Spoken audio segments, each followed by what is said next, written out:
अच्छा programme, mix programme, सुट्टा पद दंगल दोनों साथ साथ। तो सजनों, भवानी वंदना के बाद में दूसरा दौर आपके बीच में चालू है और मेरा पहला प्रसंग होगा और वो होगा रामायण से। कहा जाता है कि इस पृथ्वी को तो पन्ना बना दिया जाए और 7 समुद्र की स्याही बना दी जाए तो भी भगवान के गुणगान का बखान नहीं हो सकता। ऐसा ही प्रसंग आपके बीच में सुनाऊंगा कि धरती कहती मैं बड़ी, कैसे? अरे बाबा धरती कहती मैं बड़ी, या तो शेष के फन पे क्यों खड़ी। कैसे? और शेष कहता मैं बड़ा, तो शंकर के गल में क्यों बड़ा? शंकर कहे कि मैं बड़ा, कैसे?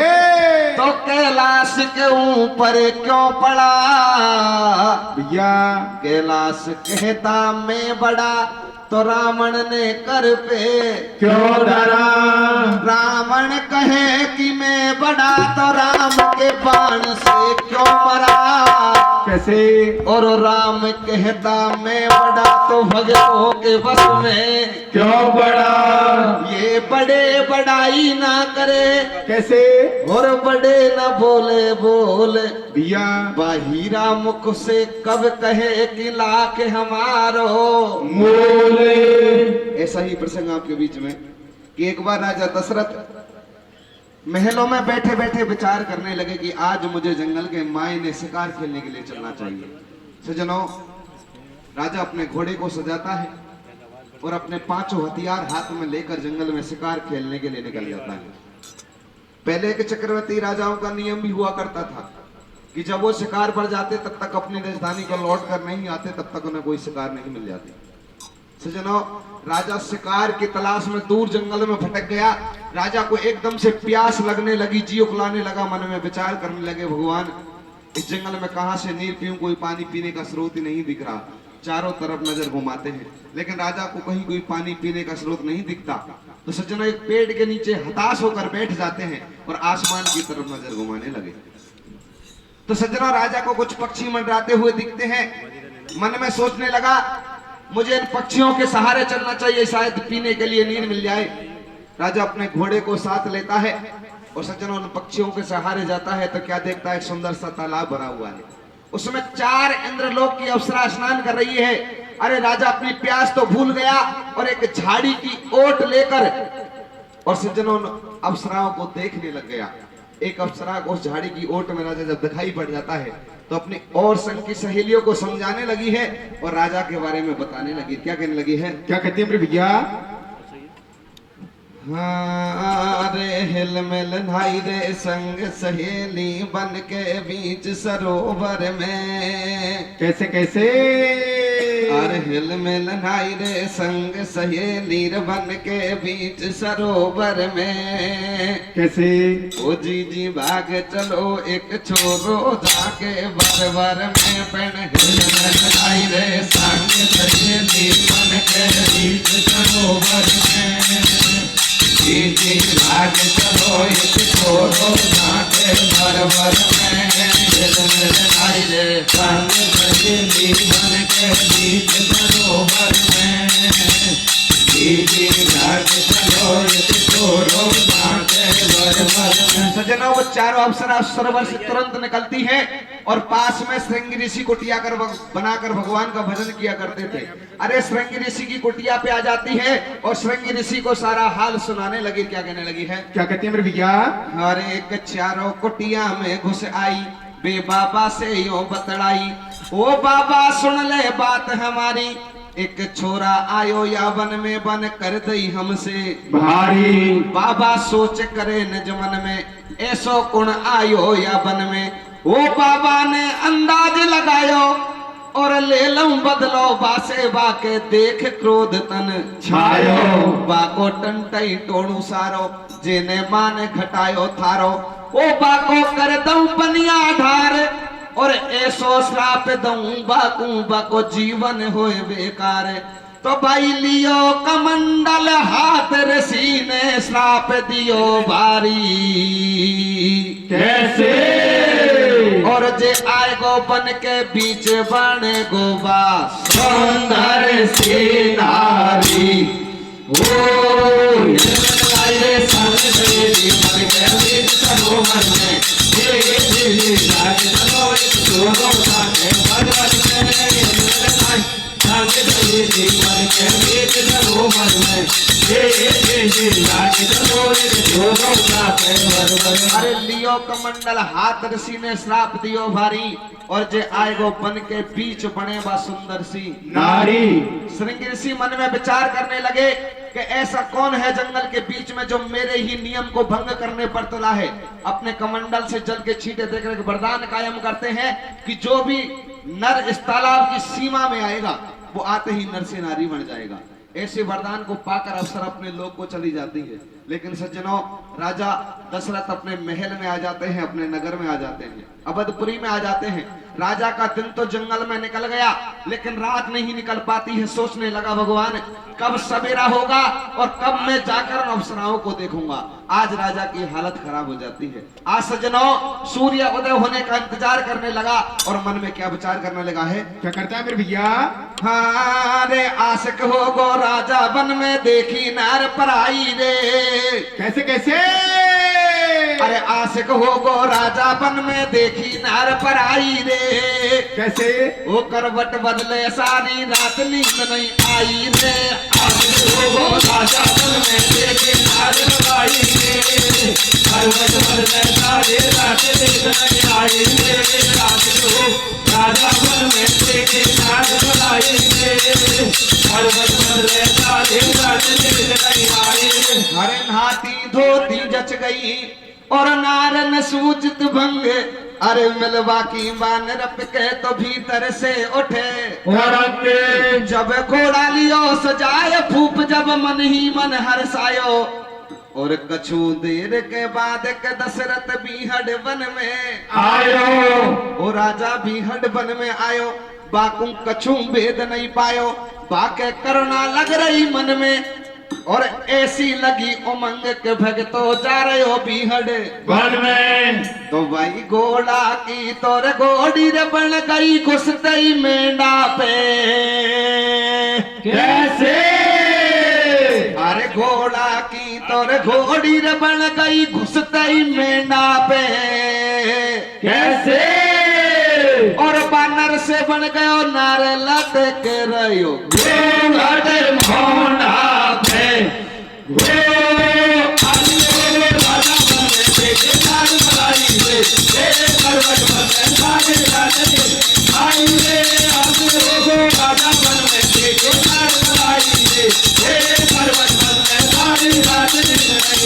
अरे घोड़ा की तो घोड़ी बन गई घुसते ही मेंढा पे और बा नर से बन गए और नार लटक रहे घूंघट मोंडा पे। सज्जनों, श्रृंग ऋषि के श्राप से जैसे ही राजा दशरथ उस तालाब की सीमा में आता है तो सज्जनों, घोड़े की तो घोड़ी बन गई और राजा दशरथ नर से नारी बन जाते हैं। राजा अपने शरीर में परिवर्तन होते हुए देखते हैं, मन में विचार करने लगे, भगवान इस जंगल के बीच में कौन सी विपदान पड़ी, मेरा भेष तो आज जनाना हो गया। आज सज्जनों, राजा पश्चाताप करने लगे और रास्ते के किनारे पर एक पेड़ के नीचे बैठ जाते हैं। इधर से अंग देश का राजा रोमपात सज्जनों उसी ही जंगल में शिकार खेलने के लिए आता है और शिकार की तलाश में राजा रोमपात घूमता घूमता उस ही जगह पर आ गया जहां पर दशरथ रूपी नारी बैठी हुई है। और जब अकेली स्त्री को राजा रोमपात जंगल में देखता है तो सज्जनों उससे परिचय पूछने लगा, कहने लगा, तू कौन देश की रहने वाली है? यहाँ 100 मील दूर तक कोई गांव नहीं, तू अकेली स्त्री इस जंगल में क्या कर रही है? आज सज्जनों, वो दशरथ रूपी नारी से और राजा रोमपात परिचय पूछने लगा, कहने लगा, तू इस जंगल के बीच में क्या कर रही है? क्या तेरा नाम है? कौन देश की रहने वाली है? क्या कहने लगा है? क्या कहते हैं भैया? अरे ओड पीड़ी लुगड़ी गेला में बैठी छे भाई। अरे ओड पीड़ी लुगड़ी गेला में बैठी छे रे खासू रे खाकू जागी रे कोण की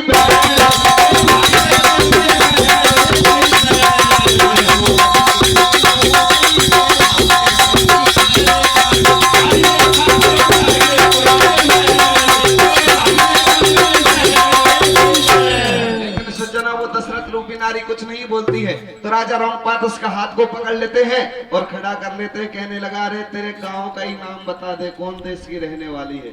लेकिन सज्जनों, वो दशरथ रूपी नारी राजा रोंगपात से कुछ नहीं बोलती है। तो राजा रोंगपात उसके हाथ को पकड़कर खड़ा कर लेते हैं। कहने लगे, अरे तेरा नाम बता और कौन देश की रहने वाली है, तेरा गांव बता। क्या कहने लगे हैं? क्या कहते हैं मेरे भैया?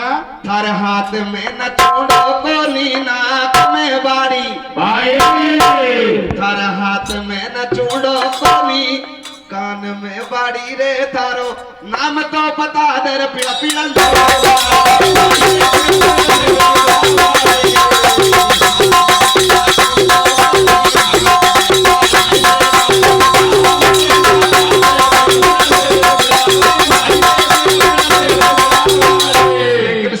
दशरथ रूपी नारी तब भी कुछ नहीं बोलती है। तो राजा रोंगपात उसके हाथ को पकड़कर खड़ा करके कहने लगे, अरे तेरा नाम बता और तू तेरे माँ बाप का ही नाम बता दे। क्या कहने लगे हैं? क्या कहते हैं मेरे भैया? हाँ रे कुण की नाले बाट बनी में, चूड़ो नहीं है हाथन में। कैसे? तू कुण की नाले बाट बनी में, चूड़ो नहीं है हाथन में। भैया ओ कुण का खेवा सूछ जाई रे मैया बापन ने, कुण की नाले बाट बने में, चूड़ो नहीं है हाथन में। कुण का खेवा सूछ जाई रे मैया बापन ने, कुण की बाट बने में, चूड़ो नहीं है हाथन में।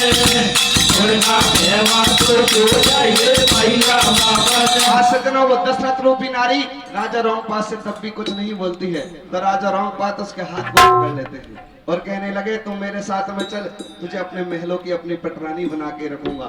आज सज्जनों, वो दशरथ रूपी नारी राजा रोंगपात के साथ और सज्जनों चलने को तैयार हो जाती है। और सज्जनों, राजा रोंगपात आज उससे मीठा मीठा बोलने लगे हैं। और क्या कहने लगे हैं? क्या कहते हैं मेरे भैया? हरे रे रे पीड़ी रे फाड़िया रे, पतली सी कानिया ताल न केराड़ी। कैसे? ओ रे रे रे पीड़ी रे फाड़िया रे, पतली सी कानिया चाल न केराड़ी। भैया ओ यल बेली रे, तू तो मेरे कैसे? ओ यल बेली रे, तू तो मेरे हृदय के बीच समाया रे।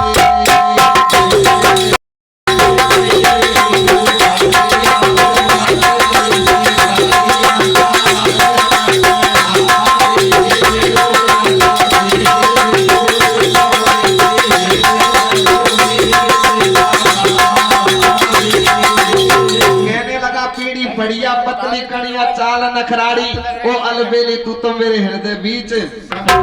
आज सज्जनों, दशरथ रूपी नारी को राजा रोंगपात लोभ देने लगे हैं। और सज्जनों, मीठा मीठा बोलकर उसे आज क्या कहने लगे हैं? क्या कहते हैं मेरे भैया? अरे बोलो जलो रे रे रे रे रे रे रे।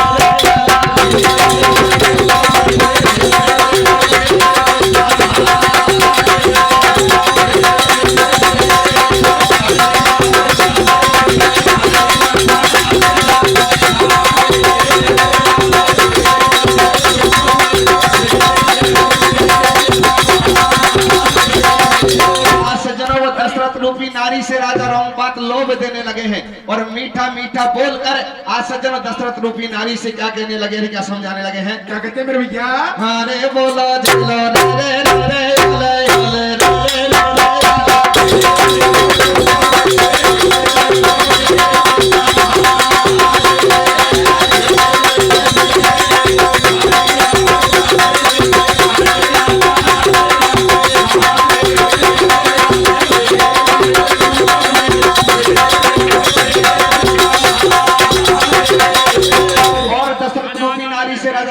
क्या कहने लगे हैं? क्या कहते हैं मेरे भैया?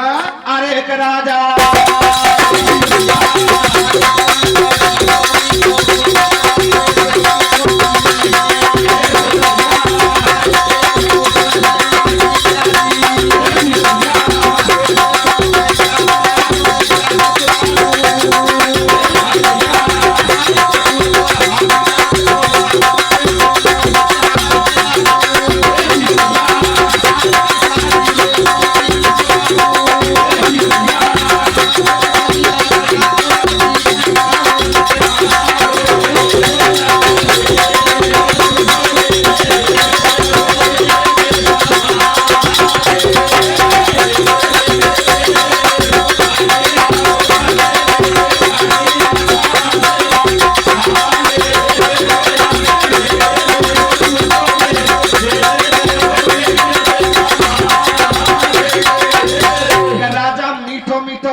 सुन ले मन की प्यारी और मेरे संग में चाल नार में जात सुधारूं। दशरथ रूपी नारी को राजा रोंगपात लोभ देने लगे, कहने लगे तुम मेरे साथ में चल, मेरे महलों में अपनी पटरानी बना के रखूंगा। आज सज्जनों दशरथ रूपी नारी भी धीरे धीरे राजा के लोभ में पड़ने लगी, सोचने लगी मुझे इस राजा के साथ चलने में भलाई है, अंत इस जंगल में मेरा कोई साथ भी नहीं दे सकता। आज सज्जनों वो दशरथ रूपी नारी कैसे आज चलने को तैयार होती है, क्या होता है मेरे भैया। और राजा दशरथ को राजा रोंगपात आज क्या लोभ देने लगे हैं, क्या कहने लगे हैं, क्या कहते हैं मेरे भैया। अरे कचूड़ो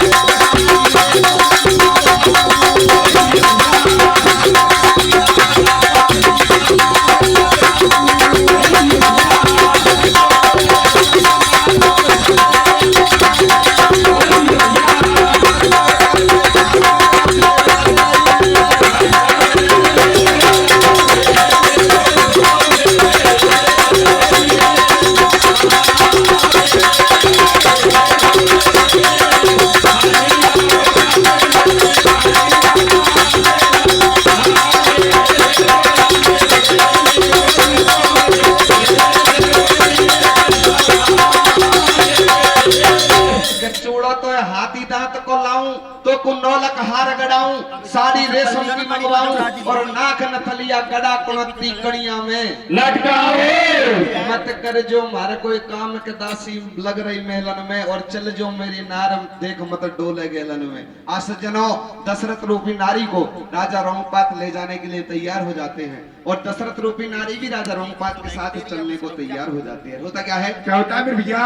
हरे सुनो सजन दे ध्यान भेद नहीं बा नारी को पायो, और घोड़ा पे बैठाए भूप जब अपने घर को लायो। वो राजा जब नगरी में लायो वो सारो नगर देखवा आयो। दुनिया देखे ठाडी ठाडी वो राजा ने करिए कमाल लिया, और रात रात में ही लाडे जब वह गीत बजाए गाए वो सारे नेग चार करवाए। दशरथ सोचे ठाडो ठाडो पा मरे शर्म को मारो मोकू खूब मिले होया लाडो। तो भाई मिटन कर्म के लेके हो ये कहीं कोरी बातन से कैसे, और बात दशरथ करे विचार बीजड़ो पड़े वो हाथन से।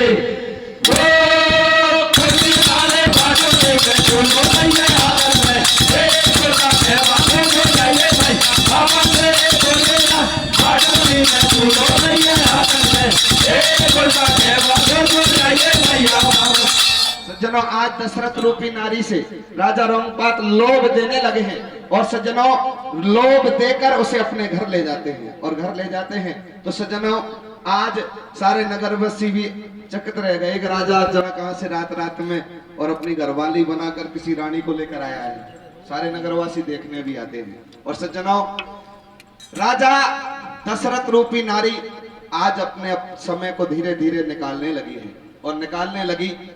और यह बात को आप भी जानो, यह लोगाई लोगाई का ही काम गुजाना है, आदमी आदमी का ही काम गुजाना है। लोगाई अगर आदमी का काम को करेगी तो गलती करेगी, और आदमी अगर लोगाई का काम को करेगो तो गलती करेगो। राजा दशरथ का उत्तर में लोगाई बनो बाकू का ही पता लोगाई को काम कैसे हो गए। सबसे पहले बताया जाता है कि सबसे पहले लोगाई का काम होता था पनघट पर पानी भरने के लिए जाया करती थी, और अपने बर्तन को हाथ में उठाकर, और राजा दशरथ रूपी नारी कैसे पानी भरने के लिए जाती है, और क्या गलती करती है भैया, क्या करती है मेरे भैया। ए रे भाई रे चमक चलो कैसे, ए रे भाई रे चमक चलो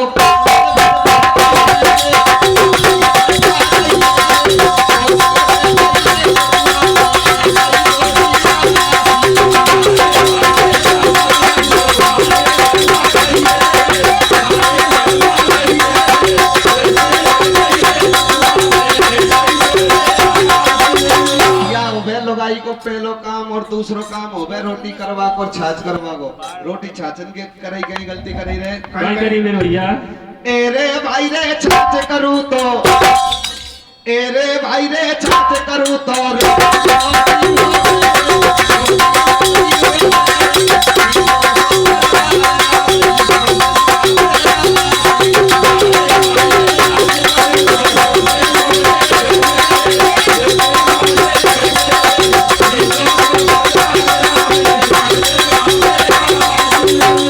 सोच करे दिन रात का दशरथ अपनो परण निभावे या समय बड़ी बलवान समय से कोई की पेच नहीं खावे सरपंच साहब ने आई आ जाओ डोरी छोटी है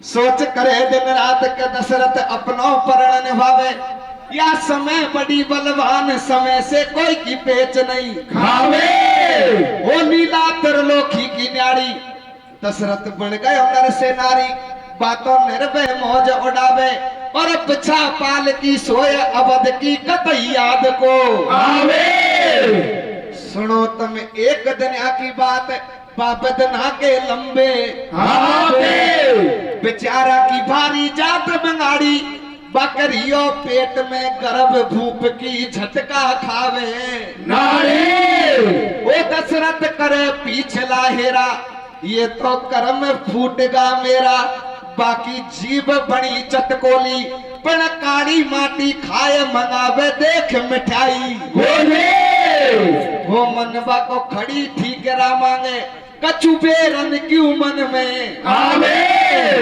जब राजा से हो गई हेट और 9वां महीना लगो मटा को फूलत आवे पेट तो भाई कोई चक्कर नहीं पड़ जाए महल में राजा करे बेचारे कैसे और बन दियो सुता को जन्म महल में छाड़ कैसे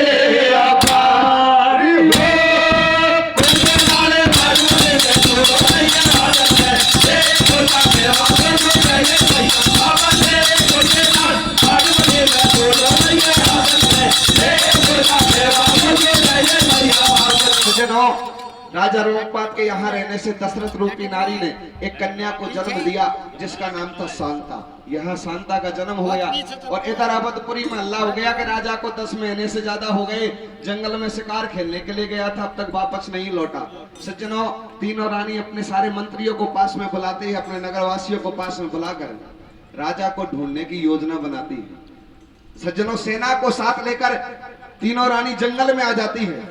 अरे जंगल का कोना कोना छान मारा लेकिन राजा का कहीं कोई सुराग नहीं मिला। तो तीनों रानी आज जंगल में खड़ी खड़ी विलाप करने लगी, भगवान को याद करने लगी, हे दीनानाथ, हे परमात्मा, बिन पति के हम इस संसार में कैसे अपना जीवन यापन करेंगे। आज तीनों रानी कैसे उस जंगल में खड़ी खड़ी विलाप करने लगी, भगवान को कैसे याद करने लगी। होता क्या है,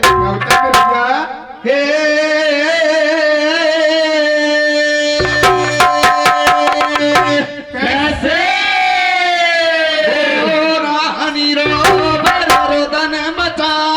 भैया ओ बनी में अब भारी तो बनी कैसे ओ थारी मुड़ मुड़ नाल रे बात कैसे डोला बिन मारो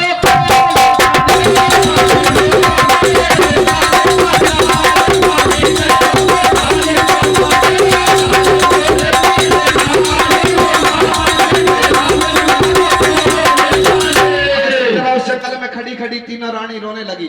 एकदम से श्रृंगी ऋषि की कुटिया दिखाई पड़ जाती है और सज्जनों भागकर श्रृंगी ऋषि के पास पहुंच गई, चरणों में गिर जाती है, कहने लगी, बाबा हमारे पति को आया 10 महीने से ज्यादा हो गए और इस जंगल में शिकार खेलने आया था, अब तक घर वापस नहीं लौटा। सज्जनों, तीनों रानी ऐसी बात को कहती है तो श्रृंगी ऋषि अपने ध्यान को बढ़ाकर देखते हैं तो राजा दशरथ एक नारी भेष में और राजा रोमपाद की रानी बनकर रह रहे हैं। सज्जनों, तीनों रानियों को श्रृंगी ऋषि सारी बात बता देता है। तुम्हारा पति एक श्राप के कारण नारी बन गया और उसे अंग देश का राजा रोमपाद अपनी घरवाली बना के अपने घर ले गया। सज्जनों, तीनों रानियों को बात समझ में आ जाती है और तीनों रानियों के बात समझ में आ जाती है। बंधुओं, इधर तीनों रानी अपनी सेना को साथ लेकर कैसे अंग देश में आते हैं और होता क्या है? क्या होता है मेरे भैया? हर लियो ध्यान लगाए मुनि ने सारी बात बताई और अंगद देश को राजा ले गए बापू बना। लोग आए बिन के बात समझ में आई वे बतलावे लोग लगाई। वेद सब बाबा से ले लियो जब सेना लई सजाए कूच बा अंग देश को। भगते जा रहे बीहड़ वन में वो बिन के सेना भारी पहुंचे अंग देश में जाए और भारी सेवा करे भूप ने आसन दिए लगाए। तीनों रानी जब बतलाई कथा सब खोल खोल समझाई। सुनी जब बात भरियायो जाड़ो बा थर थर कांपे भूप होयो बा सिंहासन से। सजनों तीनों रानी जाकर और सजनों उसको सारी बात बताने लगी कि तुम्हारा पति एक श्राप के कारण नारी बन गया। नारी बन गया तो उसे अंग देश का राजा रोंगपात अपनी घरवाली बना के अपने घर ले गया। अंग देश में जैसे ही तीनों रानी पहुंचती है सारी बात राजा रोंगपात को सुनाने लगी कि महाराज तुम्हारे घर में हमारा पति है। तो राजा एकदम से भयभीत हो गया, भगवान मेरे घर में एक चक्रवर्ती राजा है और मुझे अब तक पता नहीं है। सजनों तीनों रानी राजा को समझाने लगी, राजन इसमें तुम्हारी कोई गलती नहीं है। अरे गलती की है तो हमारे पति ने, और एक गलती के कारण वो नारी बना है और नारी बना है तुमने और सहारा दिया है और तुम जंगल से अपने घर तो ले आए। उन्हें कहा जंगल में भटकते। आज सज्जनों तीनों रानियों की ऐसी बात सुनकर राजा रोंगपात तीनों रानियों से कहने लगा, रानियों मैं उस बात से नहीं घबरा रहा कि तुम्हारा पति मेरे पास में है, लेकिन एक छोटी सी गलती हो गई। कि क्या गलती हो गई? तो राजा रोंगपात तीनों रानियों की क्या गलती बताने लगे, क्या समझाने लगे हैं। क्या समझाते हैं मेरे भैया? बात सुना रहे हो सब बात डूब गई चोले में नैया। कैसे वो बाकी जापे में बिछ रही खाट बाणी रे बात छोड़ेंगे मैया हो पुराने बाजुएंगे रोइए हाथ में एक फुलका सेवा तुझे चाहिए मैया भागते बोले बात बाजुनी में रोइए हाथ में एक फुलका सेवा तुझे चाहिए मैया बात सुना रहे हो सब बात डूब गई चौड़े में नैया और बाकी जापे में बिछ रही खाट बनी व छोरी की मैया। तीनों रानियों का सर शर्म से नीचे झुक गया। भगवान पहले तो नारी बने लेकिन अब तो छोरी पैदा और कर ली, अब किसे पिंड छुड़ावे। आज सज्जनों तीनों रानी रोने लग जाती है। तो राजा रोंगपात तीनों रानियों को समझाने लगा, रानियों इसमें रोने की घबराने की कोई बात नहीं है। अरे जिसने हमें समस्या में डाला है समाधान भी उसके पास इसका अवश्य निकलेगा। आज तीनों रानी कैसे सज्जनों राजा रोंगपात तीनों रानियों को साथ लेकर कैसे श्रृंगी ऋषि के पास में आते हैं। होता क्या है? क्या होता है मेरे भैया? हर एक तीनों रानी जब डकरावे वो राजा रोंगपात समझावे और चलो मुनि के पास के सारो समाधान हो जावे। संग में रोंगपात ले लियो कूच बापी हडबन को कियो कुटिया हेर लई बाबा की। ओ सुन ले बाबा बात कर्म गत हो रही है रा जागे जाते ही ढोक मुनि की दइये वो तीनों रानियों के रहिए। बाबा सुन ले हमारी बात डोला को कर दे माफ मुनि तेरे दोनों जोड़े हाथ मुनि को दया देख जब आई वो माया पल भर में हटा लई बाने पल में माया और पीहड़ बन के बीच पलट दई देख भूप की काया। खुशी बाबन में भारी छाई रानी राजा से बतलाई सुन ले तू मेरा मत बोला और बिना बात को झाड़ लगायो तेने ओ रंग ढोला। तो सजनों आज मेरी कथा समापन की ओर, लेकिन कई लोग मुझसे पूछते हैं भाई कहीं राजा दशरथ से कोई कन्या का जन्म का कहीं उल्लेख ही नहीं मिलता। लेकिन मैं आपको बताना चाहता हूँ ये प्रसंग मैंने आनंद रामायण से लिया था और उसका नाम शांता था। राजा दशरथ एक निपुत्री राजा होने के कारण भी उस कन्या को अपने साथ लाने लगे। तो राजा रोंगपात आड़े हो गए, कहने लगे महाराज मैं इस बात को जानता हूं कि तुम एक निपुत्री राजा हो, लेकिन महाराज मैं आपको वचन देता हूं इस कन्या का पालन पोषण भरण पोषण तो मैं करूंगा, लेकिन राजा दशरथ इस कन्या का कन्यादान तुम अपने हाथों से करना। जिस दिन शादी करूंगा उस दिन आप अपने हाथों से इस कन्या का कन्यादान करना। सज्जनों, ऐसे वचन को लेकर राजा दशरथ अपने महलों में आ जाते हैं और कुछ दिन के बाद में जब वो कन्या जवान होती है, शादी योग होती है, तो बंधुओं इस कन्या की शादी राजा रोमपाद इसी श्रृंगी ऋषि के साथ में करते हैं, क्योंकि वो श्रृंगी ऋषि की रचाई हुई माया थी। इसलिए मैं तो सभी से यही कहना चाहूंगा मेरी कथा के माध्यम से, कैसे हे रे छोड़ो छोड़ो रे, कैसे हे छोड़ो छोड़ो रे खोटा काम, भैया ऊपर आयो धन आवेला, छोड़ो छोड़ो रे खोटा काम, ऊपर आयो धन आवेला, छोड़ो रे खोटा काम, ऊपर आयो धन आवेला। या पर नारी पैनी छुरी करे रंग में भंग, कैसे या पर नारी पैनी छुरी और करे रंग में भंग, भैया रावण जैसे मर गए से या पर नारी के